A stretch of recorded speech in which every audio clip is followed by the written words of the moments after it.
Yo, hai guys, gue Rian dan hari ini kita bakal melanjutkan project yang kemarin, yaitu Inertia.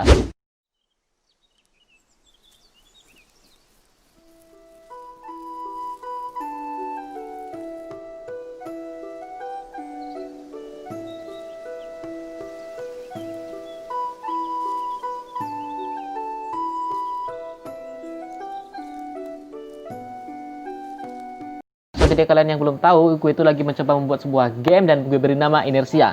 Jadi kalau kalian penasaran, kalian bisa cek dulu overview-nya di video yang sebelumnya. Jadi sekarang kita bakalan masuk ke part pertama. Jadi langkah pertama gue dalam membuat game ini adalah yang pertama adalah belajar. Ya, belajar. Karena sebelumnya gue belum pernah membuat sebuah game 3 dimensi lebih tepatnya. Jadi gue memulainya dengan belajar. Gue belajar dari berbagai macam sumber, mulai dari YouTube, Unitiller, forum-forum, dan banyak lagi situs-situs lainnya. Nah, kemudian setelah gue merasa cukup, maka langkah selanjutnya gue adalah membuat sebuah game design. Nah, game design yang gue buat di sini nggak terlalu rumit, cuman sebuah coret-coretan aja. Tapi menurut gue game design ini lumayan membantu cuy, karena biasanya kalau gue dalam proses ngoding itu biasanya otak itu sering ngeblank. Jadi kalau ada desain game ataupun rancangannya, kita jadi lebih gampang nanti untuk membuat mekanik-mekaniknya cuy. Oke, kemudian setelah aku membuat rancangannya, langkah selanjutnya adalah mempersiapkan aset-asetnya. Untuk aset, kalau kalian bisa, kita lebih baik untuk membuat aset itu sendiri, karena kita bisa bebas mengkostumisasinya. Tapi karena aku di sini nggak pandai membuat asetnya, nggak pandai modeling dan animasi, makanya aku memakai aset yang dibuat oleh orang. Aset-aset di sini meliputi karakter, animasi, sound effect, environment, shader, post processing, dan lain sebagainya. Tapi untuk bagian awal-awal ini aku hanya memfokuskan pada dua aset aja, yaitunya adalah animasi dan karakter. Oke, jadi kita bakalan bahas dulu tentang karakternya.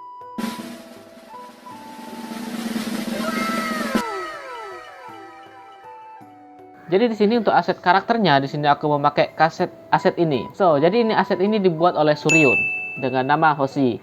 Nama karakter ini adalah Hoshi, tapi aku masih belum tahu nantinya apakah bakal aku rubah namanya.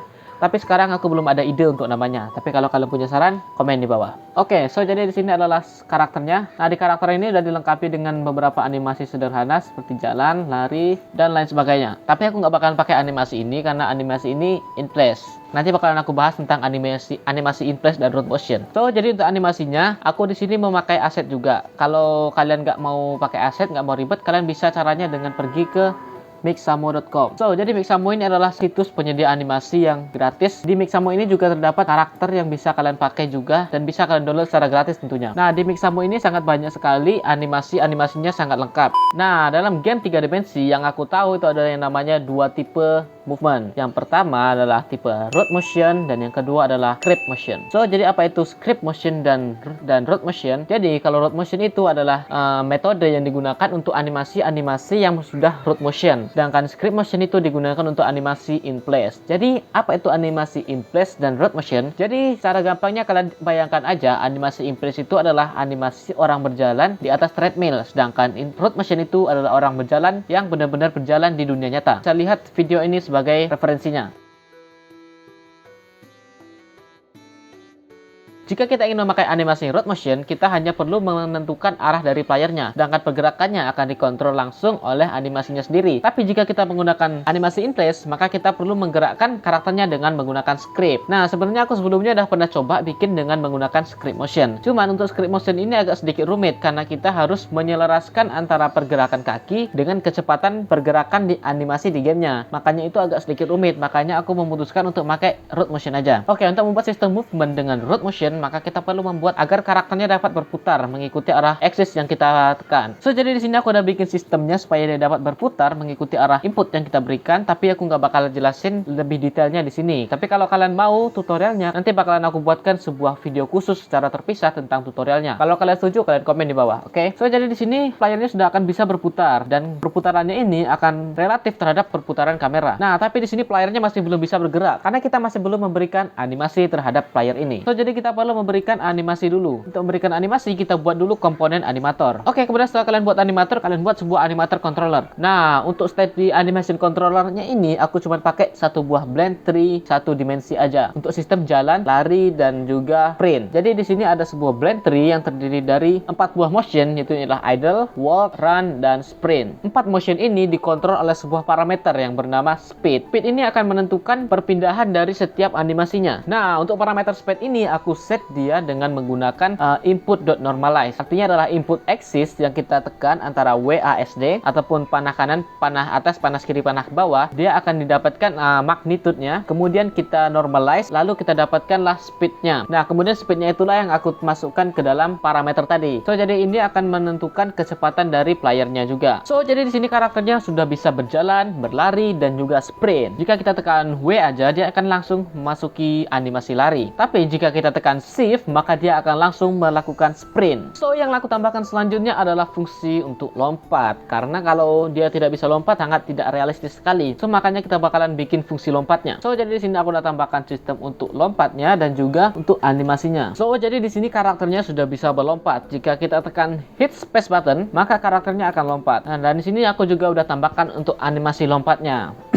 Nah, maka karakternya sudah bisa lompat dengan sangat perfectly. Oh ya, aku juga di sini mau mengasih tahu karakternya di sini aku pengen buat dia mempunyai dua ability. Yang pertama adalah dia bisa menggunakan pedang, yang kedua dia bisa menggunakan magic. So, jadi di sini adalah karena itu di sini aku ingin membuat dua buah mode bertarung. Jadi di sini aku udah tambahkan dua buah fungsi, yaitu adalah mode bertarung dan mode magic. Jika kita tekan key, maka dia akan memasuki mode bertarung dengan menggunakan pedang. Tapi kalau kita tekan E, maka dia akan masuk ke mode magic. Jika kita tekan klik kanan, maka dia akan keluar dari sebuah mode dan akan kembali ke posisi idle lagi. Nah, buat kalian yang pengen tahu sistem animasi controllernya yang aku pakai untuk sistem strafing ini ataupun sistem mode battle ini, kalian bisa lihat di layar ini. So, ini adalah sistem untuk mekanik controller perpindahan dari mode magic ke mode sword. Jadi di sini aku buat sebuah parameter yang namanya condition set. So, jadi condition set ini akan menentukan mode mana yang mau diambil. Jika kita tekan key, maka condition setnya ini akan ke mode sword. Jika kita tekan E, maka dia akan beralih ke mode magic. Nah, untuk sistem movement ketika mode battle ini juga aku buat berbeda dengan sistem movement ketika dia bergerak bebas. Jika dia bergerak bebas, maka dia dapat berputar 360 derajat. Tapi jika dia masuk mode battle, maka dia akan otomatis menghadap ke depan dan tidak bisa berputar 360 derajat.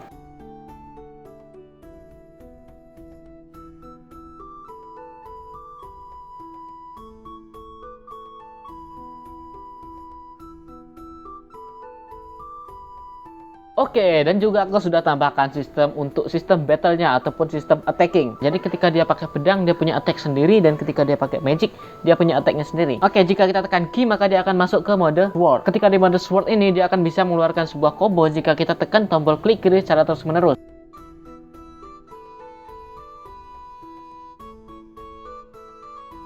Dan dia juga bisa mengeluarkan combo ketika dia di mode magic. Tapi yang aku tambahkan baru skill-skill dasar aja. Tapi nantinya bakal aku tambahkan skill-skill khusus dan skill ultimate tentunya. So, untuk part pertama kita cukupkan sampai di sini. Kita bakal lanjutkan di part selanjutnya untuk sistem-sistem mekanik yang lainnya. Sekali lagi, kalau kalian punya saran, ide ataupun masukan, langsung aja komen di bawah. Jangan lupa like dan subscribe untuk mendukung channel ini, dan jangan lupa juga hidupkan lonceng notifikasinya untuk selalu mendapatkan update dari proyek Inersia, cuy.